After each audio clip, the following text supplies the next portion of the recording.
আর্জেন্টিনার খেলোয়াড় তোর প্রিয় হলো কেমনে? বেঈমান। এই মুসলমানের বাচ্চা বল বেটা, এখন দাঁড়ায় বল বেটা, কোন কাফের বেঈমান, কোন খ্রিস্টানের বাচ্চা, কোন ইহুদি, তুই মুসলমানের ঘরে জন্ম নিয়া তোর রক্তে মুসলমান মার রক্ত, তুই কেমনে ওই বেঈমানের মতো সাজলি? এই বেহায়া বল, বেহায়া তোদের যাদের চুলের কুম, বল বেটা এখন দাঁড়া। ওই বেঈমান তোর পছন্দ হলো কেন? তোর রক্ত ইসলাম নাই বেটা, তোর মা মুসলমান না, তোর বাপ মুসলমান না বেটা, তোর দাদা দাদি মুসলমান না, ওরা সব বোকা, তুই চালাক হয়ে গেছ বেটা, তুমি পণ্ডিত হয়ে গেছ। কোন বেঈমানের অংশগ্রহণ করলাম? কেন সাজলা বেঈমানের মতো? তোমার নবী নাই, তোমার রাসূল নাই, তোমার আল্লাহ নাই, তোমার নবী সাল্লাল্লাহু আলাইহি সাল্লাম চুল রাখে নাই? কথা বলে না কেন? আল্লাহর নবীর চুল ছিল কিনা? নবীজির চুল মোবারক ছিল কিনা? তিনি চুল রাখতেন কিনা? তো তিনি কেমনে সাজলেন? এটা আমার পছন্দ হয় না কেন?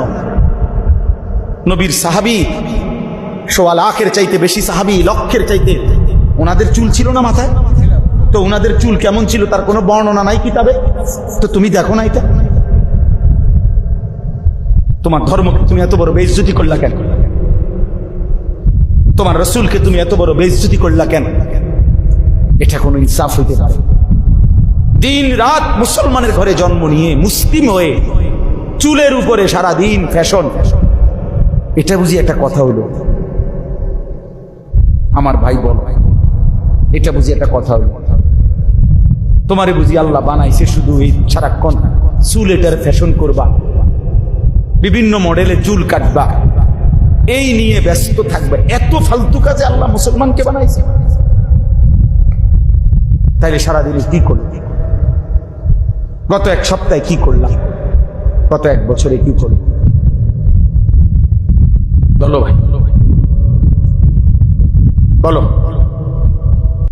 নিজের জন্য ভাবো ভাই, প্রত্যেকের উচিত নিজের জন্য কিছুটা সময় একান্তে ভাবা যে আসলে আমি কে, আমি কোত্থেকে আসছি, কে আমাকে পাঠাইলেন, আমি যা করছি আমার সৃষ্টিকর্তা কি তাই চায়? তিনি যা চায় আমি তা করি কিনা, আমি যা করি তিনি তা চান কিনা? এতটুকু বোঝাপড়া, এতটুকু যদি বিবেকের একটা বোঝাপড়া না থাকে, প্রিয় ভাই আমার, বাস্তবিক অর্থে সে মানুষ হয় না, মানুষ হয় না। এর দূর অনুভূতি যদি না থাকে, আত্মবোলা